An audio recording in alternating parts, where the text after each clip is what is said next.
Hello everyone, welcome back to the lecture series from PN Institute. My name is Rutika and as you all know that we are starting 2025 board exam most IMP question.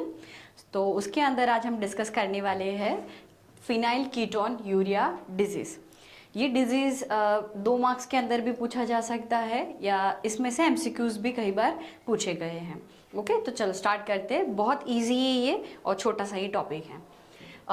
ये जो PKU है phenyl ketone urea, ये phenyl ketone urea one type of autosomal recessive disorder है। Autosomal recessive मतलब कि जो हमारी 22 pair of chromosome है उसमें कहीं पे गड़बड़ी है। अब ये ऑटोसोमल रिसेसिव में हम देखिए, it is due to the mutation in gene which is code for the enzyme phenylalanine dehydrogenase. हमारे बॉडी के अंदर टायरोसिन में कन्वर्ट होता है कौन? Phenylalanine with the help of enzyme is known as phenylalanine dehydroxylase। अब समझ लो कि ये जो एंजाइम है phenylalanine dehydroxylase, वो एंजाइम का जो जीन है वो म्यूटेट हो जाता है। अब वो एंजाइम का जीन म्यूटेट हो जाएगा तो ये एंजाइम क्या फॉर्म हो पाएगा? नहीं ना। और ये एंजाइम फॉर्म नहीं होगा बेटा तो क्या फिनाइलएलेनिन कन्वर्ट हो पाएगा टायरोसिन में?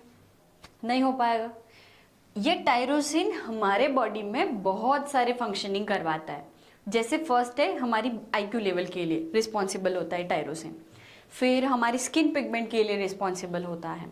ओके, तो कहीं ना कहीं ये मेलेनोसाइट्स को भी हेल्प करता है, ये स्किन पिगमेंटेशन, हमारे हेयर कलर, फिर हमारी IQ लेवल, वो सारी चीज़ें। तो इसमें मेनली हम देखें तो टायरोसिन, देखो यहाँ पे टायरोसिन मेंशन किया है कि टायरोसिन हेल्प कर रहा है melanin, proteins and dopamine release करने के लिए ना।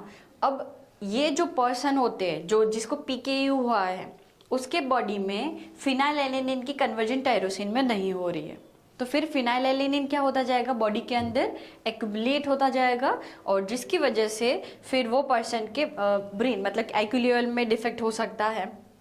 The phenylalanine accumulate and convert into the phenyl pyruvic acid and other derivatives, और ये derivatives फिर बॉडी में हार्म करते हैं।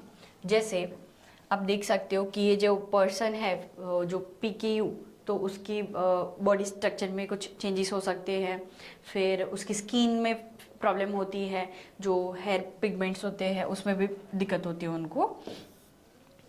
तो इस तरह से उसमें अलग अलग टाइप के हमें सिम्टम्स भी दिखते हैं। ओके, तो ये सिर्फ PKU इतना ही है, आप सिर्फ उतना ही याद करो जितना आपके NCERT में बताया है।